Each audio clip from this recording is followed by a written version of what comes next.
हमने ये कहा है कि यूनिफॉर्म सिविल कोड जब भी आएगा हम इसका समर्थन करेंगे। कांग्रेस पार्टी भी जो है, हम कांग्रेस पार्टी का अभिन्न अंग है और कांग्रेस पार्टी हमारे देश में एकता और अखंडता को आगे ले जाने में हमेशा कांग्रेस पार्टी ने अपना योगदान दिया है। एज एंड व्हेन जब ये लाया जाएगा उस समय इसके ऊपर पूरा समर्थन दिया जाएगा। मगर अभी जो बर्निंग इश्यूज हमारे देश के अंदर है, मणिपुर जो हमारे नॉर्थ ईस्ट का एक बहुत अहम राज्य है, 1 महीने से जल रहा है, विभाजन जो है उसमें ऑलमोस्ट जो है सिविल वॉर के कगार के ऊपर है।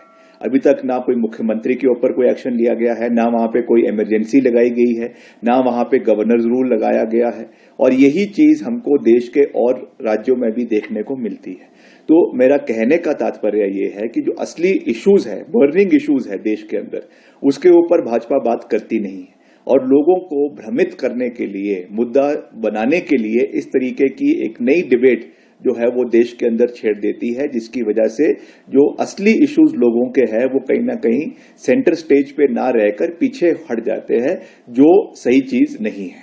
जहां तक यूनिफॉर्म सिविल कोड का संबंध है, संविधान में जो directive principles of state policy है उसमें ये कहा गया है कि ये डिजायरेबल है। Directive principles of state policy aspirational है, वो कोई मैंडेटरी नहीं है। दूसरा, जो भारत की विविधता है, भारत की विविधता को मुख्य रखते हुए सबसे पहले तो इस बात पे बहस करने की ज़रूरत है कि यूनिफॉर्म सिविल कोड चाहिए भी कि नहीं चाहिए। अब इस देश के बहुत बड़े समुदाय इसका विरोध कर रहे हैं। जैसे अगर आप सिख समुदाय की बात कर लो, मैं उस क्षेत्र का प्रतिनिधित्व करता हूँ जहाँ पे श्री गुरु गोबिंद सिंह जी महाराज ने खालसा पंथ की सिर्जना की थी 13 अप्रैल 1699 को। अब भारत के कानून ने, भारत की संसद ने आनंद मैरिज एक्ट बनाया है। तो अगर आप यूनिफॉर्म सिविल कोड की बात करते हैं तो उस आनंद मैरिज एक्ट का क्या औचित्य होगा?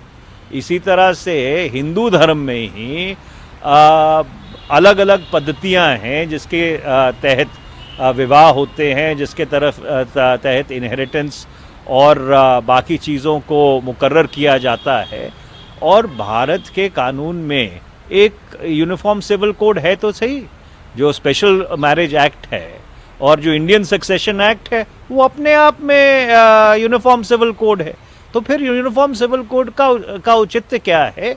ये तो जिसको अंग्रेजी में कहते हैं it's a dog whistle, it is an attempt to the otherness of the other. इसका कोई औचित्य नहीं है। ये ध्रुवीकरण का एक और मसौदा है। Say that as far as the Uniform Civil Code is concerned, Prime Minister Nehru was very clear. He said it's a desirable thing to have a uniform civil code, but you have to take everyone along. You cannot, don't forget that in any society, in any country, where people have acquired entrenched rights, it is always a challenge to try and take away those rights. You know, if you started off on a level playing field, it's different, but the British gave all these different communities different personal laws. Now, you can't now uninvent them because people are used to those systems. On the other hand, the Portuguese in Goa had a uniform civil code. So in Goa, they're living with a uniform civil code. It depends on what is already there. But to take away something which people have will generate resistance, and it's up to the government to see whether that's the kind of politics they want to play. Bharat के मुसलमान भाई बहनों को भी ये समझना होगा कि कौन से राजनीतिक दल उन्हें भड़का करके उनका फायदा लेने के लिए उनको बर्बाद कर रहे हैं। आजकल हम देख रहे हैं कि यूनिफॉर्म सिविल कोड के नाम पर ऐसे लोगों को भड़काने का काम हो रहा है। आप मुझे बताइए, एक घर में परिवार के एक सदस्य के लिए एक कानून हो, परिवार के दूसरे सदस्य के लिए दूसरा कानून हो, तो क्या वो घर चल पाएगा? क्या कभी भी चल पाएगा क्या? फिर ऐसी दोहरी व्यवस्था से देश कैसे चल पाएगा? हमें याद रखना है कि भारत के संविधान में भी नागरिकों के समान अधिकार की बात कही गई है। साथियों, ये लोग हम पर आरोप लगाते हैं, लेकिन सच ये है कि यही लोग मुसलमान करते हैं।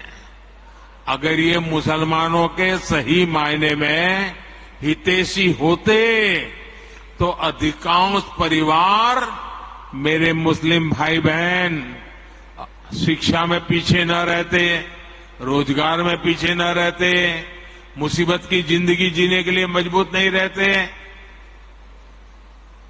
और सुप्रीम कोर्ट ने बार बार कहा है, सुप्रीम कोर्ट डंडा मारती है, कह रही है कॉमन सिविल कोड लाओ।